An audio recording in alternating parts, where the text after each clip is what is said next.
Hadith. Jesus comes back to earth. This hadith is from the Sahih Bukhari collection 2476. Allah's messenger said, "The hour will not be established until the Son of Mary," meaning Jesus, "descends among you as a just ruler. He will break the cross, kill the pigs, and abolish the Jizya tax," that's the poor tax. "Money will be in abundance so that nobody will accept it as charitable gifts."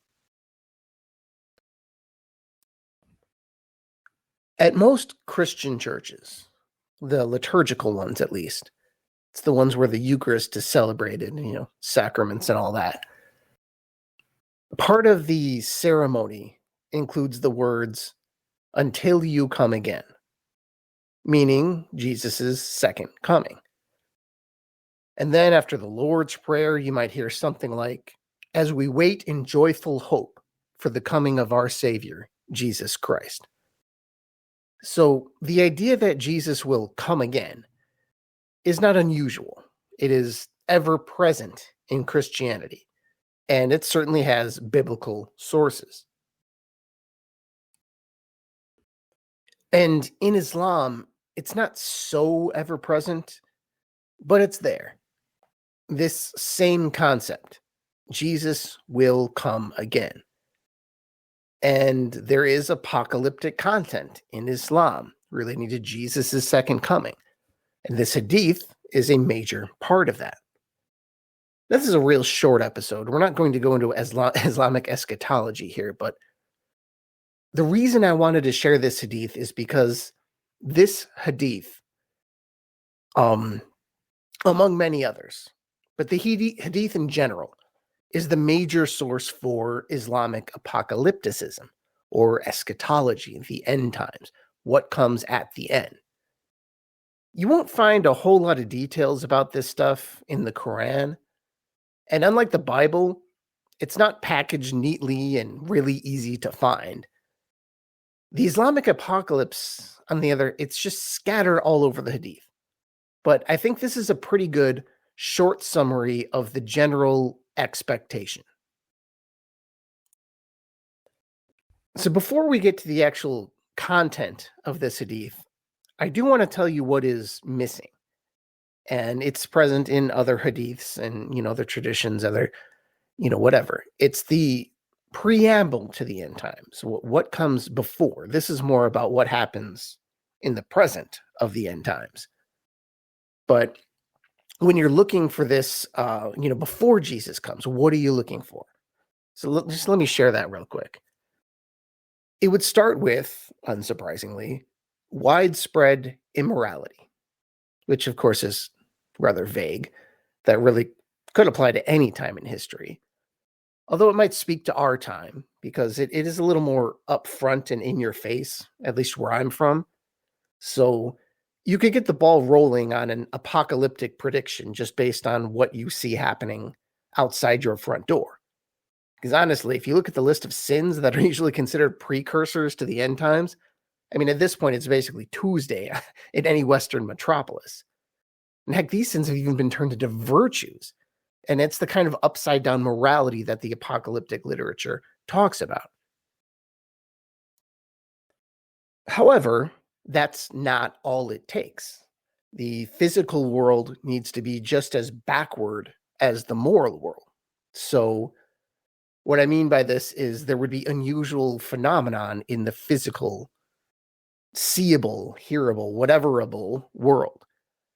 So until you see things like chasms swallowing up people and the sun doing some really strange things, you probably don't need to worry. That's what comes before kind of what is being talked about here. So those are the early signs. Then the Antichrist rises, the Mahdi, an old school messianic figure. He rises to fight for the good guys. And then ultimately he is assisted. And this is where we get to the content of our hadith. Gives you to kind of the point in time they're talking about here. Jesus comes back to earth. And that's when you know the last day is almost here. I mean, imminent, really. So, when Jesus gets here, what does he do? Well, here's the big part. It's right here in this hadith. According to sort of the Islamic general story, and of course, this what's specifically said right here, Jesus breaks the cross, kills the pigs, and abolishes the jizya, as in the poor tax. So what does that mean? Well, the most shocking vision here is that he breaks the cross. And what is that? The usual interpretation is that Jesus comes back and tells his followers, people like me, hey, you guys were wrong. So breaking the cross, it's the idea of a crucified God, the God that defines Christianity. Probably. I mean, it's open to interpretation. Although the Arabic language is quite simple here, breaking the cross or the crucifixion. And even with simple language, if you want to, you can kind of run with that in a bunch of different other directions.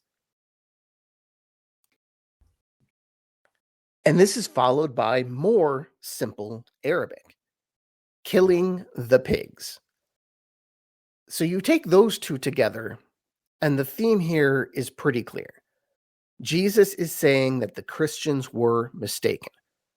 The crucifixion did not happen, or at least what the Christians got out of it. And that Christian idea that the old Jewish dietary laws are no longer valid, that part of the gospel where Jesus goes into, what goes into someone's mouth does not defile him, but rather what comes out of it. He's saying, hey, that was taken the wrong way. I didn't mean it that way. And also the church was wrong when Paul got the okay to forego circumcision and all that for the Greeks and the other Gentiles. So the modifications to the old Mosaic law are no longer valid. Actually, they never were. At least the modifications that the Christians made. But the Islamic modifications, those are still okay. The Islamic amendments to that old law, those are still fine. But the Christian ones are not. And that's likely the reason it only mentions the pigs.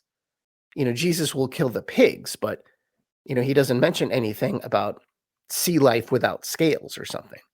So Jesus will kill the pigs, but the shrimp and the double cheeseburgers, they will remain unharmed, regardless of what a rabbi might say.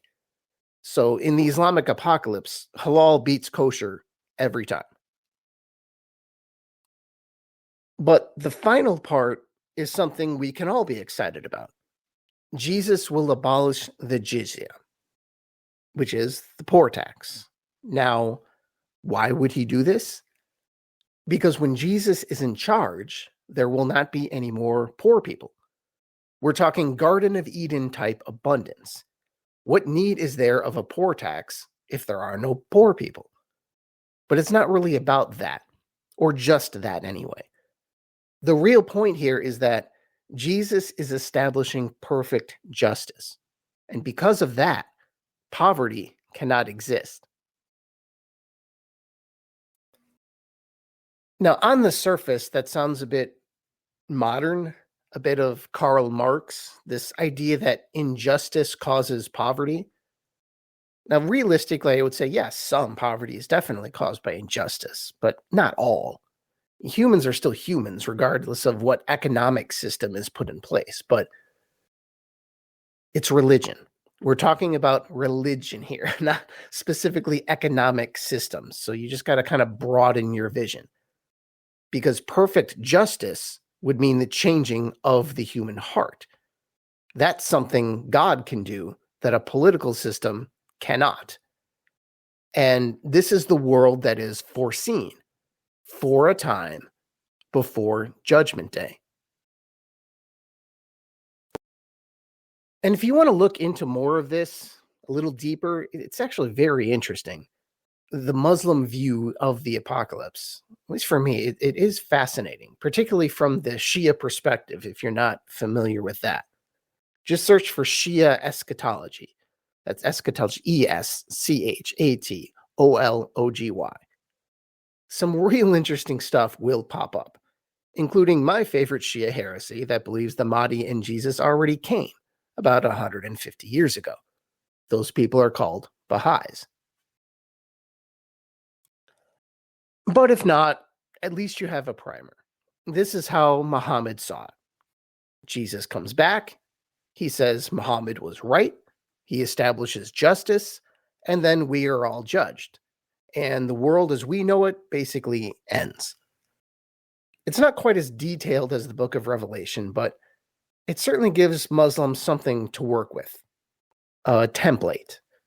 And it starts with this hadith.